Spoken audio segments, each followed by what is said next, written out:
L'un des disciples, celui que Jésus aimait, était couché sur le sein de Jésus. Jean 13, 23. Qui est celle qui monte du désert, appuyée sur son bien-aimé? Cantique 8, 5. Une pause, et voici à nouveau les filles de Jérusalem s'exclamant « Qui est-ce » En l'apercevant, celle que le Seigneur a cachée et dont il a pris soin pendant une période de repos, elle la voit qui s'appuie sur son bien-aimé. Car la Soulamite sait maintenant qu'elle ne peut marcher avec lui, sans faux pas, sans s'égarer, qu'en s'appuyant sur lui, constamment.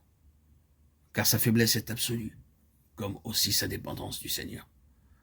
Peut-être que pendant les jours d'activité au service du bien-aimé, pressée de toutes parts, sollicitée de tous côtés, occupée à la récolte de fruits précieux pour lui, elle a négligé les heures sacrées de recueillement, de méditation au pied du Seigneur.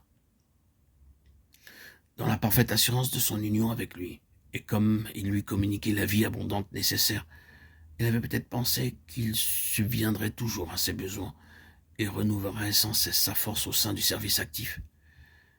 Et ceci, il n'a pas manqué de le faire quand les appels répondaient à de réels besoins. Puis insensiblement des invitations sont venues qui n'étaient pas de lui. Des âmes ont recherché le vase de terre au lieu de Dieu lui-même. Elles ont cherché à découvrir de quelle manière Dieu conduit jusqu'en la plénitude de sa vie au lieu d'apprendre à se confier. Des chrétiens, après avoir dressé leur plan, assuraient qu'ils se laisseraient guider par le Seigneur. Toutes ces choses surviennent dans la vie de ceux qui veulent être les serviteurs de tous. Il faut que les cachés apprennent que rien ne doit empiéter sur les heures sacrées de recueillement devant le Seigneur, même pas les besoins des autres, réels ou imaginaires. En service actif, les heures de solitude avec Dieu sont plus nécessaires que jamais. Le Maître en avait besoin.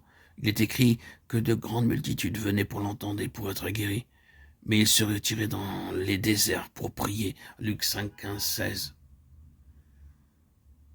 Devant les besoins réels de ces multitudes venues vers lui, il se retirait. Ah, enfant de Dieu, ce n'est pas là du temps perdu, c'est au contraire du temps gagné. Car le service est stérile, sans la toute-puissance de la vie abondante qui doit être renouvelée au pied du Seigneur, jour après jour. Dès qu'il y a un sentiment de pression, il est nécessaire que l'âme se retire en Dieu. Ceci peut paraître impossible tant l'œuvre à faire est absorbante, mais il peut rendre la chose possible dès que nous la sentons nécessaire et si nous acceptons de quitter la vigne dès qu'il appelle, laissant tout à ses soins et entre ses mains. Lui seul est responsable du travail, lui seul le dirige. Le bien-aimé qui veille sur ceux qui sont donnés à lui et qu'il aime a vu que la Soulamite ne discernait pas ce besoin de solitude, de recueillement. Alors, il s'est caché pour un moment afin de l'attirer au désert. Cantique des Cantiques 8, 1, 3.